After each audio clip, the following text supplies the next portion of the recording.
ভাবুন তো ১৬০টা ছোট ছোট মেয়ের রক্তে ভিজে গেছে একটা স্কুল, আর হাজার হাজার কিলোমিটার দূরে হোয়াইট হাউসে বসে চলছে প্রার্থনা। প্রশ্নটা খুব সোজা, কয়েকটা প্রার্থনা কি ১৬০টা শিশুর রক্তের দাগ মুছে দিতে পারে? আর যদি না পারে, তাহলে এই প্রার্থনা আসলে কার জন্য? ঈশ্বরের জন্য, নাকি নিজের অপরাধ ঢাকার জন্য? নমস্কার বন্ধুরা, আমি শুভম। ইসরায়েল আমেরিকা বনাম ইরান যুদ্ধের প্রতিটি বড় আপডেট আমরা আপনাদের সামনে তুলে ধরছি।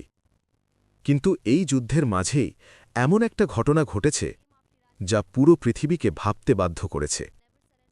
কারণ যুদ্ধের এক সপ্তাহ পর যখন ডোনাল্ড ট্রাম্পকে আত্মবিশ্বাসী নেতার মতো নয়, বরং পাদ্রীদের সঙ্গে বসে প্রার্থনা করতে দেখা গেল, তখন সারা পৃথিবীতে একটাই প্রশ্ন উঠল, হঠাৎ এই প্রার্থনা কেন?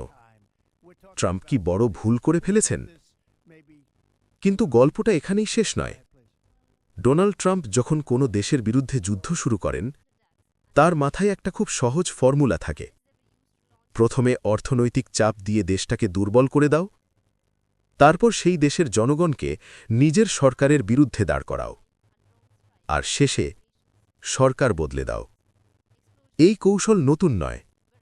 ইরাক, লিবিয়া, ভেনেজুয়েলা, অনেক জায়গায় এই একই স্ক্রিপ্ট ব্যবহার করেছে আমেরিকা। ট্রাম্প ভেবেছিলেন ইরানের ক্ষেত্রেও একই ঘটনা ঘটবে, কিন্তু বাস্তবতা তার সম্পূর্ণ উল্টো। ইরানকে ভুল বুঝেছিল আমেরিকা। এখানেই হয়তো সবচেয়ে বড় ভুলটা হয়েছে, কারণ তেহরানের রাস্তাগুলো কারাকাসের মতো নয়। ইরান এমন একটি দেশ যার ইতিহাস হাজার বছরেরও বেশি পুরনো, যে জাতি বহুবার আক্রমণের মুখে পড়েও নিজেদের টিকিয়ে রেখেছে। খামিনির মৃত্যুর পর যখন ওয়াশিংটনে আনন্দের পরিবেশ তৈরি হয়েছিল, অনেকেই ভেবেছিল ইরান এখন দুর্বল হয়ে পড়বে। ডোনাল্ড ট্রাম্পও হয়তো সেই একই ধারণা করেছিলেন। তিনি ভেবেছিলেন নেতৃত্ব না থাকলে ইরান তাসের ঘরের মতো ভেঙে পড়বে। কিন্তু বাস্তবে হল উল্টোটা।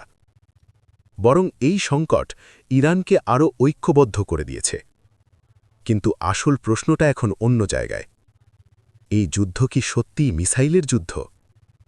না, আসল যুদ্ধ হচ্ছে অর্থনীতির যুদ্ধ। স্ট্রেট অফ হরমুজ, এই পথ দিয়ে পৃথিবীর প্রায় 1/3 তেল পরিবহন হয়। অর্থাৎ এই পথ বন্ধ হয়ে গেলে বিশ্ব অর্থনীতিতে বিশাল ধাক্কা লাগতে পারে। যখন ইরান এই পথের ওপর নিজেদের নিয়ন্ত্রণ শক্ত করতে শুরু করল, তখন শুধু তেলের দামই নয়, কাঁপতে শুরু করেছে ডলারের আধিপত্যেও।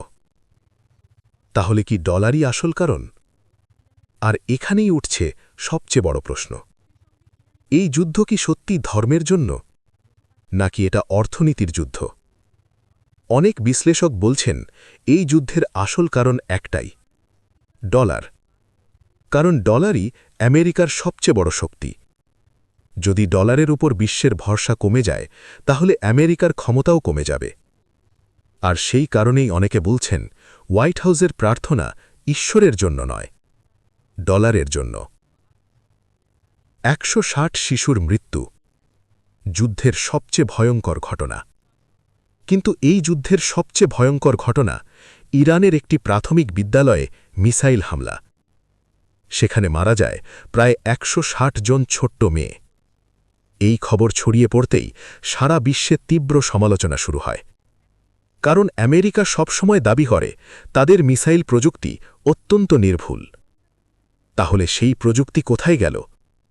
১৬০টা শিশুকে হত্যা করে এটাকে দুর্ঘটনা বলা যায় না। এটা আন্তর্জাতিক আইনের চোখে যুদ্ধাপরাধ।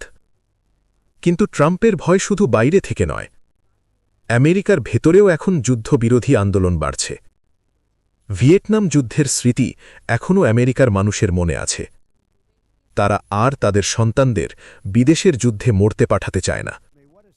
মহামুদ্রিভীতি আর বেকারত্বের মাঝেও এই যুদ্ধ ট্রাম্পের বিরুদ্ধে ক্ষোভ বাড়াচ্ছে। শেষে একটা প্রশ্ন থেকেই যায়, প্রার্থনা কি সত্যি ন্যায় বিচার থেকে কাউকে বাঁচাতে পারে? ১৬০টি শিশুর মৃত্যু, নিরস্ত্র নৌসেনাদের হত্যা, এই সব ঘটনার বিচার কি কখনো হবে না?